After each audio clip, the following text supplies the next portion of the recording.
A través de un estudio médico, un grupo de especialistas intenta explicar el padecimiento al que fue sometido Jesucristo antes de morir en el madero. Castigo deshonroso que asignaban los romanos a los peores criminales y que Jesús aceptó como expiación para todos nosotros. Con 33 años de edad, Jesús sufrió el castigo más cruel y abominable, ocasionándole una muerte lenta y extremadamente dolorosa, padeciendo al menos unas 18 horas.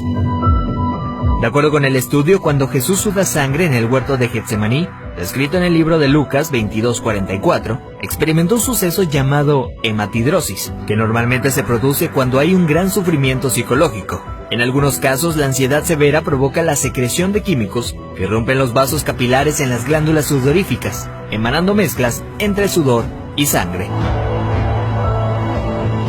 La madrugada en la que Jesús fue arrestado, ya debilitado por lo que le habría sucedido en el huerto, fue llevado ante Sanedrín y Caifás, el sumo sacerdote. Fue golpeado por los soldados, quienes le pusieron una venda en los ojos para burlarse de él, le escupían y le abofeteaban. Para este entonces, a raíz de los golpes, ya su rostro empezaba a hacerse irreconocible debido a la hinchazón.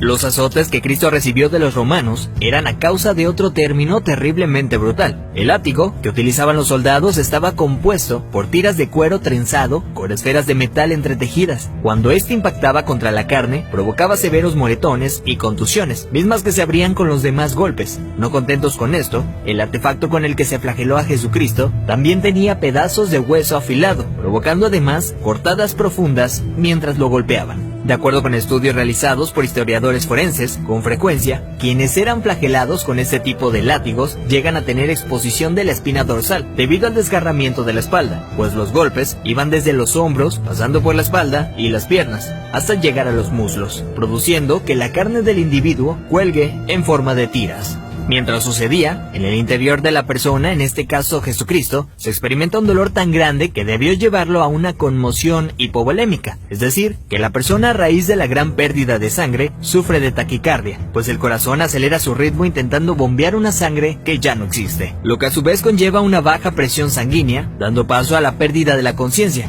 Al mismo tiempo, los riñones dejan de producir orina para mantener el volumen restante. Las personas empiezan a sentir una sed intensa, como reacción del cuerpo para intentar reponer la sangre perdida. Para ese entonces Jesús estaba tan débil que caminar debió ser extremadamente difícil. Aún así tuvo que cargar el pesado madero de aproximadamente 75 kilogramos hacia el lugar de su ejecución.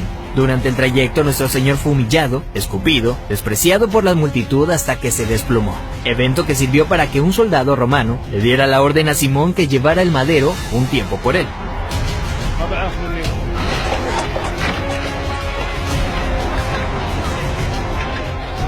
Luego de ello, Jesús dice tener sed, y le dan un trago de vinagre.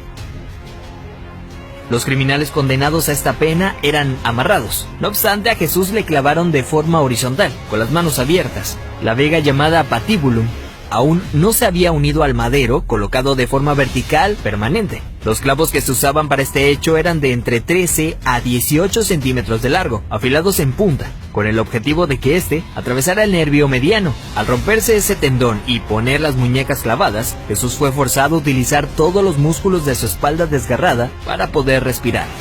Ya colgado, casi sin poder respirar, al clavarle los pies en el madero, triturando los nervios de los pies, debió haber sufrido dislocación de los hombros, situación que se confirma en el Salmo 22:14, cuando dice: «Dislocados están todos mis huesos». Lo siguiente es una muerte lenta por asfixia. Conforme se iba disminuyendo la frecuencia respiratoria de Jesús, entra en lo que se llama acidosis respiratoria. Dicho en otras palabras, es cuando el dióxido de carbono de la sangre se disuelve con el ácido carbónico, lo cual produce un aumento notable en la acidez de la sangre, lo que lleva a que el pulso sea irregular. De hecho, al sentir su corazón latir de forma errática, hubiera sido un indicador claro para Jesucristo que estaba a punto de morir. Y es entonces cuando probablemente pudo haber pronunciado aquella frase: «Padre, en tus manos encomiendo mi espíritu», para después morir de un paro cardíaco.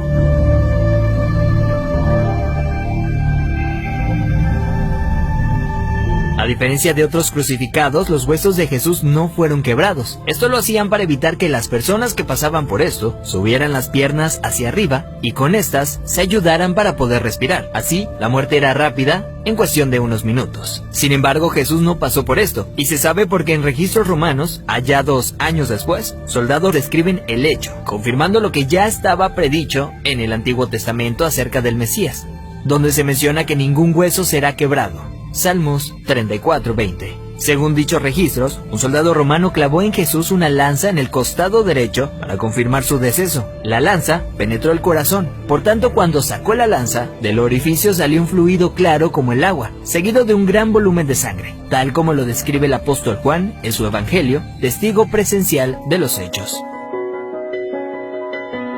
De acuerdo con la medicina, está más que evidenciado el sufrimiento que Jesús fue sometido siendo inocente. Esto es lo que sufrió el Hijo del Hombre para que tú y yo tengamos acceso al Padre y seamos perdonados.